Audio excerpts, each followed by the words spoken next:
Olá, meu amigo, minha amiga, chegamos ao final do ano, né? É época de abraçar as pessoas, de trocar energias positivas e de falarmos as verdades do nosso coração. E você está preparado para escutar verdades também? Nós vimos ao longo desse ano que o presidente da República ele usou a verdade como uma espécie de mantra, a verdade bíblica lá de João 8,32, quando ele o tempo todo dizia que "E conhecereis a verdade, e a verdade vos libertará". Mas será que esse valor é um valor que o presidente segue ao longo de toda a sua vida? E são esses os valores que ele sempre colocou na casa dele? Eu pergunto a você, você escutou dos seus pais em algum momento que só ia para frente quem roubasse, quem fizesse coisas erradas, quem sonegasse, porque senão você não sobreviveria? São esses valores que você passa para os seus filhos, para as pessoas que você ama, para as pessoas que você quer bem? Bom, vamos ver aqui como foram criados os filhos do presidente Bolsonaro e se isso explica algumas confusões que estão acontecendo agora. Eu não estou acusando ninguém, eu apenas estou jogando um pouco mais de luz sobre algumas questões, porque esse é um papel de quem é jornalista, quem está observando a vida política, e é a responsabilidade e obrigação dos servidores públicos, sobretudo aqueles que têm mandatos eletivos, que se elegeram com a boa vontade e com a fé do cidadão. Vamos analisar algumas questões aqui e por que essas questões não foram muito explicitadas no período eleitoral. Primeiro aqui uma frase do presidente numa entrevista de 1999. Vamos lá. Não vamos chegar a lugar nenhum. E a culpa tá aí. Todo mundo viajando com espelho, com um salário de 5 mil reais líquido por mês. Eu não consigo nem ir para o Paraguai estar com meu salário. Não dá. Aí o presidente Bolsonaro, então deputado federal Bolsonaro, ele dizia ter um vencimento em torno de 5 mil reais e por isso não permitia que ele sequer conhecesse o país irmão, o Paraguai. Vamos ver outro trecho aqui da entrevista do presidente sobre alguns valores éticos e morais dele. Vamos lá. Ele sabe de tudo. Ele sabe. Poucos somos nós aqui que estão pagando imposto aqui embaixo. Inclusive, Xará, conselho meu e eu faço. Eu sonego tudo que for possível. Se eu puder não pagar o negócio, eu não pago. Que o dinheiro vai pro ralo, vai pra sacanagem. Você, para reformar um emissário aqui, 30 minutos, pega dinheiro lá fora. O dinheiro que entra aqui só vai pro ralo. Agora, se vai para pagar juros das dívidas externas, para banqueiro, tá na cara que a cúpula, a elite brasileira, aplica lá fora. Não é desobediência civil que o senhor está... Eu prego sobrevivência. Sobrevivência. Se você for pagar tudo o que o governo pede para você, você não sobrevive. Porque logo se precisar de um médico, você não tem o dinheiro, você vai para a rede pública, né? Gente, eu deixo para sua reflexão. É possível o presidente da República, então um homem de 40 anos, 41 anos, naquela época, ele ter dois tipos de discurso, um discurso para televisão, em casa ele falar coisas completamente diferentes, dizer para os filhos assim, ó filho, papai estava brincando, tá? Vamos todo mundo ser ético, ser moral, ninguém vai fazer coisa errada não, tá? E o que explica os filhos terem se seduzido por essa vida pública? Presidente que na época tinha 5 mil reais de salário, né?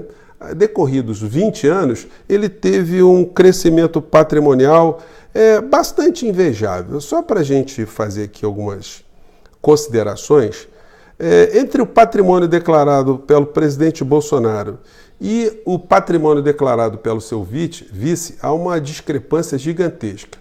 O presidente Bolsonaro saiu do Exército na condição de capitão, de tenente, reformou-se como capitão, e o general Mourão chegou ao generalato, ao mais alto posto, e pelas declarações feitas à Justiça Eleitoral, o máximo que chegou o general Mourão é ter um patrimônio de 414 mil reais, um único apartamento lá no Rio Grande do Sul.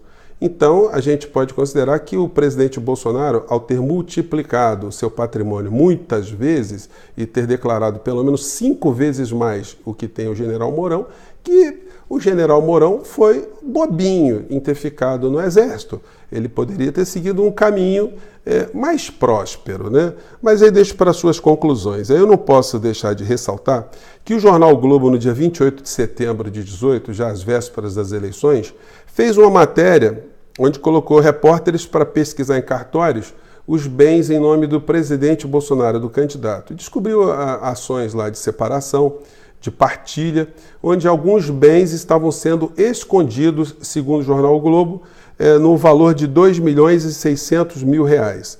A ex-esposa, uma das ex-esposas do presidente Bolsonaro declarou que isso estava acontecendo porque, enfim, ele tinha que pagar a pensão alimentícia e dividir alguns patrimônios, né?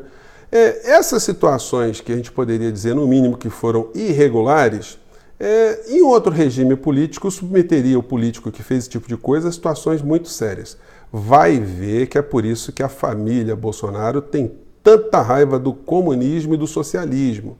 Porque se essas práticas tivessem acontecido, por exemplo, na China, a família Bolsonaro teria alguns problemas muito sérios com a justiça penal daquele país. Mas vamos seguir aqui. O presidente Bolsonaro ele declarou mais ou menos R$2.200 e poucos mil de patrimônio líquido. Dentre esse patrimônio, ele declarou ter R$481.836 em dinheiro na poupança. Tutu Money declarou também 5 imóveis. Os imóveis do presidente Bolsonaro eles estão no valor muito abaixo do mercado imobiliário percebido nas corretoras de imóveis de todo o Brasil. Por exemplo, o apartamento que ele declara valer R$240 mil lá em Brasília, você só encontra por R$720 mil. Uma das casas na Barra da Tijuca, que ele declara valer R$600 mil, você só encontra por R$2.800.000. Uma outra casa que ele declara ter pago R$400 mil, ou valer R$400 mil, você não encontra por menos de R$2.700.000, preço médio. Você tem casa até de R$6 milhões, R$6,5 milhões, apartamentos, enfim. Ele tem vários imóveis, um em Angra dos Reis, outra casa no subúrbio em Bento Ribeiro, dentro dos que são declarados. Também tem veículos também com valor econômico muito importante, como o micro-ônibus Sprinter, no valor de R$141 mil, tem um outro valendo R$100 mil, tem mais um Corolla, uma Land Rover, enfim. O presidente da República, portanto, tem um patrimônio muito interessante. O engraçado é o seguinte, é que patrimônio de político sempre vale menos do que dos pobres mortais, né? Os valores declarados dos políticos, de uma maneira geral, sempre estão no valor muito abaixo do mercado. Por que será que isso acontece? Que isso aconteça na vida de pessoas privadas, pessoas físicas, não é uma coisa desconhecida, porque muitas pessoas em transações de imóveis colocam um valor menor para pagarem menos impostos. Isso está irregular, isso é ilícito também. Mas, em se tratando de um homem público, isso é uma coisa criminosa que não pode ser tolerada. E por que os meios de comunicação não abordaram essa questão em profundidade? Por uma razão muito simples. O Bolsonaro estava se viabilizando como um virtual vencedor das eleições e um grande oponente a qualquer força de esquerda, fosse quem fosse o candidato da esquerda que fosse para o segundo turno contra ele. Então, os meios de comunicação simplesmente se silenciaram em relação a essa questão. Fizeram matéria sobre o crescimento patrimonial do presidente Bolsonaro, mas não esmiuçaram isso nos telejornais, no Fantástico, no Jornal Nacional, não repercutiram, não foram lá, não mostraram imagens, não consultaram corretores de imóveis, moradores vizinhos, nada. Ele foi absolutamente preservado porque ele já estava trazendo na sua mochila o então político, que não se assumia como tal, né, Paulo Guedes, que está comandando a política econômica do Brasil ao gosto dos grandes grupos econômicos, financeiros, as oligarquias familiares no Brasil e as pessoas que estão ajudando o nosso país durante tantas décadas a permanecer como uma grande colônia. Então, eles foram cúmplices nessa história. Eles batem no Bolsonaro muito mais pelos aspectos pessoais e muito menos pelos aspectos políticos, porque para eles o Bolsonaro está até atrapalhando, porque a área econômica nunca foi tão promissora para quem está roubando um país de terceiro mundo como o nosso país. Bom, e os filhos do presidente Bolsonaro, que tinham a época da entrevista que ele deu, como eu disse a vocês, entre 15 e 18 anos, 15, 17 e 18 anos, também tiveram uma vida patrimonial muito eficiente. Todos eles têm também vários imóveis. O Flávio Bolsonaro, que está no olho do furacão, ele tinha 18 anos quando o presidente dizia essas coisas na televisão, declarou à Justiça Eleitoral ter um patrimônio de R$ 1.741.000 e 50% da loja de chocolate, no valor de R$ 50 mil apenas. Eu vou colocar os links todos para vocês darem uma checada, tá, gente? As declarações na Justiça Eleitoral, enfim, aqui não tem nenhuma reportagem investigativa, apenas a gente consegue pegar essas questões na internet e nos sites públicos de uma maneira geral. O Flávio Bolsonaro também ele tinha, à época da Justiça Eleitoral dessa declaração, investimentos da ordem de R$ 558 mil. Já Eduardo, um dos outros filhos, tem 2 apartamentos, um declarado de R$ 900 mil, o outro em Copacabana, apenas de R$ 206 mil, na rua Santa Clara. Também o pessoal consegue comprar imóvel baratinho, né? E o detalhe é que ele é deputado federal por São Paulo. E 2 imóveis dele são no Rio de Janeiro. Isso aí se explica porque, dentro do padrão ético da família, eles, como Bolsonaro disputava as eleições como deputado federal no Rio de Janeiro e queria colocar mais um filho dentro da política, então o filho se inscreveu eleitoralmente lá por São Paulo e se elegeu em São Paulo, mas ele não tem vida nenhuma em São Paulo. Isso aí é uma coisa ilegal? Não, ilegal eu acho que é difícil a gente conseguir materializar isso. Mas, no mínimo, é uma infração de ordem ética, de ordem moral. Você eleger com os votos dos cidadãos de um Estado e você ter a sua vida afetiva, a sua vida profissional, sua vida familiar toda em outro canto, né? Os 3 filhos do presidente, então, eles têm muito talento para comércio, para administrar imóveis e para movimentar dinheiro em espécie. Na cafeteria lá do Flávio Bolsonaro, o Ministério Público aponta que 35% do movimento da loja se dá em dinheiro vivo. Eu acho a coisa muito curiosa. Você que é comerciante no Brasil inteiro, você normalmente não tem mais do que 5% de dinheiro movimentado em sua loja de varejo. No entanto, lá na loja do filho do presidente, é só dinheiro em espécie.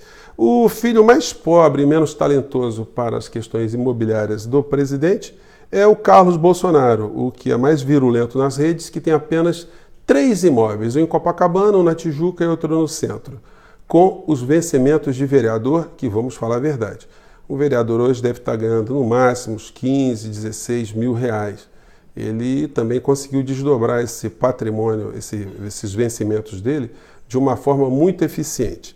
Mas a família é essa coisa toda que nós estamos vendo no cotidiano. Gente, não levem a mal, vocês são bolsonaristas, mas eu acho que é importante a gente saber como se comportava aquele que é o presidente da República, quais são os seus valores, se ele mudou radicalmente, se ele pensa de forma diferente. E se isso é uma coisa menor porque ele estaria fazendo muito bem ao Brasil. Eu acho o contrário. Eu acho que ele está fazendo muito mal ao Brasil. Eu acho que, inclusive, que ele é uma figura descartável. Os meios de comunicação, os grandes grupos econômicos, eles estão apenas dando mais tempo para as reformas irem passando, para eles poderem fazer grandes negócios. E numa eventualidade, se entrar o Mourão, estará tudo pacificado também, desde que Mourão também não faça nenhuma mudança na política econômica do nosso país. Gente, eu joguei essas questões para vocês, não vou tirar férias agora, só em março, então a gente vai continuar a se falar aqui e eu espero que vocês reflitam sobre essas coisas aqui, conversem com seus amigos bolsonaristas para que eles expliquem para a gente como é que faz para, num período de 20 anos, você ter uma família que só está dentro da política ter conseguido esse progresso todo. Eu fico por aqui e desejo para vocês tudo de bom. Um grande abraço, tchau!